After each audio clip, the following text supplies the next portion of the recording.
What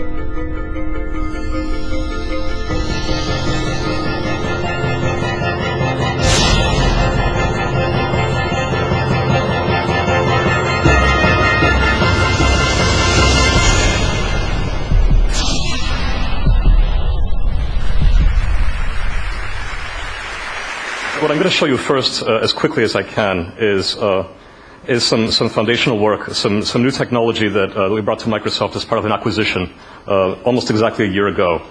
This is Seadragon, and it's an environment in which you can either locally or remotely interact with vast amounts of visual data. We're looking at many, many gigabytes of digital photos here, and kind of seamlessly and continuously zooming and panning through the thing, rearranging it any way we want. And it doesn't matter how much information we're looking at, how big these collections are, or how big the images are, and most of them are ordinary digital camera photos, but this one, for example, is a scan from the Library of Congress, and it's in the 300 megapixel range. It doesn't make any difference, because the only thing that ought to limit the performance of a system like this one is the number of pixels on your screen at any given moment. It's also a very flexible architecture. This is an entire book, so this is an example of non-image data. This is Bleak House by Dickens. Every column is a chapter, and to prove to you that it's really text and not an image, we can do something like so, to really show that this is a real representation of the text. It's not a picture. Maybe this is a kind of an artificial way to read an ebook. I wouldn't recommend it. This is a more realistic case. This is an issue of The Guardian.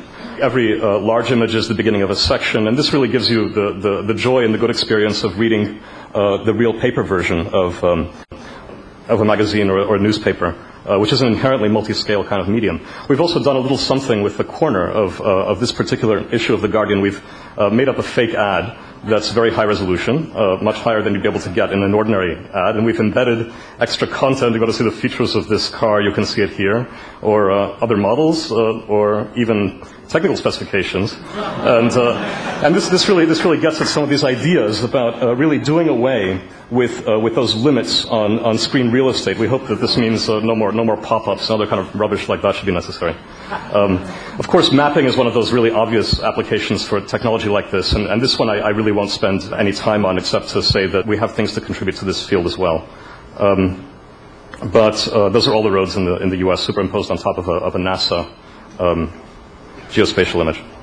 So let's pull up now something else. So this is actually live on the web now. You can go check it out. This is a project called Photosynth, which really marries two different technologies. One of them is Seadragon, and the other is some very beautiful computer vision research done by Noah Snavely, a graduate student at the University of Washington, co-advised by Steve Seitz at UW and Rick Zalisky at Microsoft Research.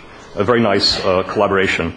And so this is live on the web. It's powered by Seadragon. You can see that when we kind of do these sorts of views, where we can dive through images and have this kind of multi-resolution experience. But the spatial arrangement of the images here is actually meaningful. The computer vision algorithms have registered these images together so that they correspond to the real space in which these shots, all taken near grassy lakes in the Canadian Rockies, all these shots were taken. So you see elements here of stabilized slideshow or panoramic imaging.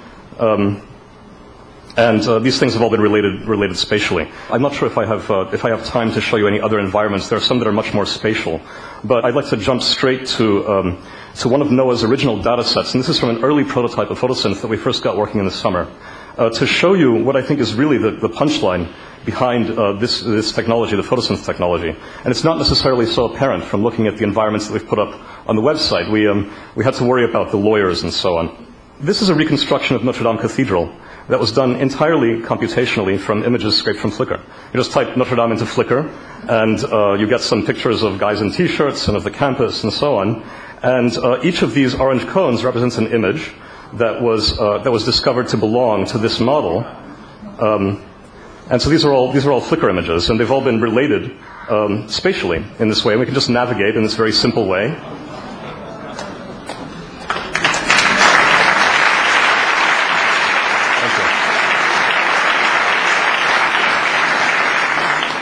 You know, I never thought that I'd end up working at Microsoft. It was very gratifying to have this kind of reception here. So this is, as you can see, this is lots of different types of cameras. It's everything from cell phone cameras to professional SLRs. Quite a large number that have been registered together into this environment. If I can find some of the sort of weird ones, so many of them are occluded by faces and so on. There's somewhere in here. There's actually there are a series of photographs. Here we go. This is actually a poster of Notre Dame that registered correctly. Okay, so if we we can dive in from the poster to a physical view of this environment. So what the point here really is that we can do things with the social environment. This is now taking data from everybody, from the entire collective memory of visually of what the Earth looks like, and link all of that together. All of those photos become linked together, and they make something emergent that's greater than the sum of the parts. You have a model that emerges of the entire Earth. Think of this as the long tail to Stephen Lawler's virtual Earth work. And this is something that grows in complexity as people use it, and whose benefits become greater to the users as they use it. Their own photos are getting tagged with metadata that somebody else entered. If somebody bothered to tag all of these saints and say who they all are, then my photo of Notre Dame Cathedral suddenly gets enriched with all of that data, and I can use it as an entry point to dive into that space, into that metaverse, using everybody else's photos, and do a kind of a cross-modal and cross-user social experience that way. And of course, a byproduct of all of that is immensely rich virtual models of every interesting part of the Earth, collected not just from overhead flights and from satellite images and so on, but from the collective memory.